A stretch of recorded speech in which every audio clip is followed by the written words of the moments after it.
Disclaimer, I don't read the manga and I therefore don't know if Tensei's really dead or if he survives. Either way, it does not change the message of this video. Also, please, no spoilers in the comments. Thanks. Shonens by definition suck you into their world. Whether it's a journey to become the king of the pirates, a world where humanity is being eaten by titans, freaking cooking, or even a high school. Every shonen that at least has some semblance of good direction will have certain aspects that accomplish this feat that are different than every other average shonen. Well, Boku no Hero Academia is beautiful in its simplicity. You don't need a crazy world where humanity's on the verge of extinction, and you don't need a sports tournament that's allegedly realistic until you realize the generation of miracles all have devil fruit powers. That's one of the things I love about this series. It's a simplistic, proactive, character-driven shonen, more than almost any other. No crisis is pushing them forward at the beginning, so they need strong-willed characters. They need to give every single character a reason to give their all to push the series forward. It's not just the story of Deku, the underdog protagonist,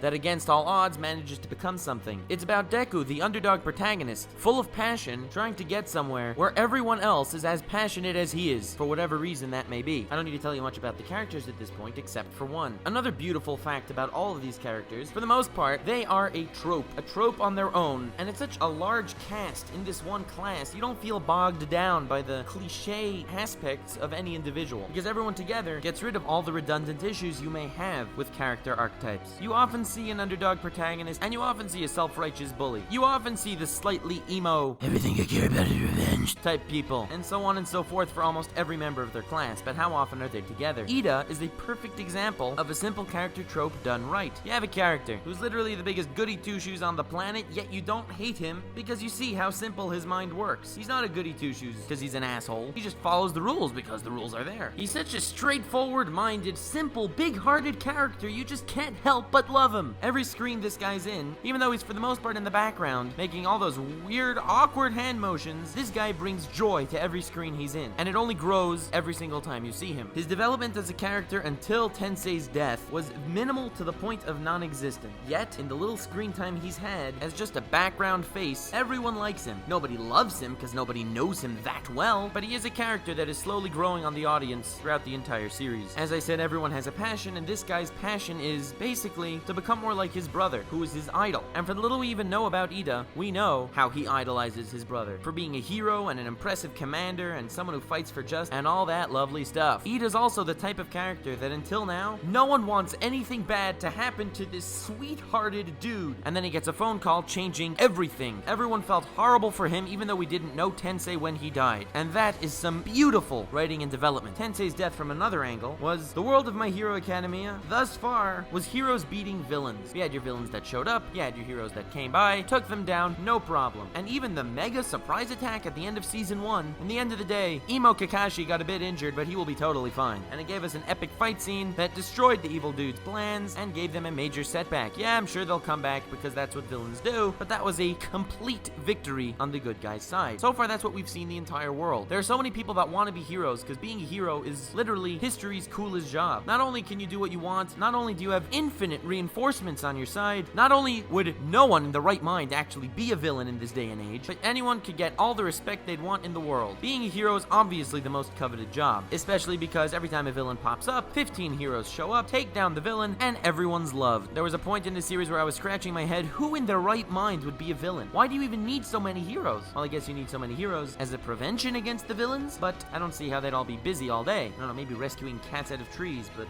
that's a bit lame-ish. Anyway, the world of My Hero Academia so far was a happy world. That's the impression it gave over to every viewer. The world at this point was a safe zone. Surprised at the end of season 1, but it turned out good, and the world remains a beautiful place. That's the soothing feeling it gives every viewer when they're watching. We knew nearly nothing about Tensei, just that he was a good person and that his brother was a good person that idolized him. Tensei's death wasn't extremely heartbreaking because we didn't know his character at all, but it was just perfectly enough to get the entire universe entrenched in blood. It's a 3-second scene. In fact, I'm making this video, I don't even know if he's dead or if he's gonna come back to life later. I hope he's dead, because that would make the series way better, to be quite honest. From a fan's perspective, I hope he's not dead, because I like Iida so much, but from a critic's perspective, it would be way better if he was dead, which is the feeling I like to have most when a character dies in an anime. Not only has this world, off-screen, become a potentially terrifying place, full of unknowns of the future, a hit was done on the incredibly, steadily developing cast, and that's really what everyone's curious about, and that's really where the series shines. Because My Hero Academia, as I've aforementioned, runs on a proactive cast. There's no crisis that the characters have to react to. It's all their own personal emotions and mindsets that push them forward to be proactive in a universe where really they could just sit behind the desk if they wanted. They're not forced into the situation they're in. Now let's see how that compares to the big three. One Piece is a proactive series, but that's only how it started. I mean, since the Water 7 arc, they had to rescue Robin. They had to rescue Ace. And there was still that beautiful proactivity that we had before. They made an alliance with Law. But then, they had to rescue the Wano Kingdom. They had to rescue Sanji from Big Mom. It's a beautiful combination of proactivity and reactivity. Naruto is half character-driven, half total reaction. Naruto wants to become Hokage, but he also has to, run his ass off away from the Akatsuki half the series. Bleach, in my opinion, it has a flaw that it is a total reaction series that to save Rukia became a Soul Reaper. To save Rukia, he went to the Seirete. To save Orihime, he went to Hueco Mundo. To save the Soul Society in the manga, he went for that freaking Quincy arc that honestly, oh man, I have to make a whole video on that. Total reaction. We're still in the early stages of Boku no Hero Academia, but so far they're pulling off a pro-action series flawlessly. And now the hero killer Stain shows up, kills Tensei, and in an instant gives a depth to the world. And that the entire series is going to change course from pro-action to at least partial reaction. This contrast from what we've seen until now, not only does it give a beautiful depth to the universe, not only does it change the universe from a happy place into a frightening one, but it's a brilliant intro to a villain. No, frankly, from the 10 seconds I saw this guy, I didn't like him too much. I wasn't impressed with the motive that I've heard. I'm sure that's not everything, but you got your I must destroy good because it's good.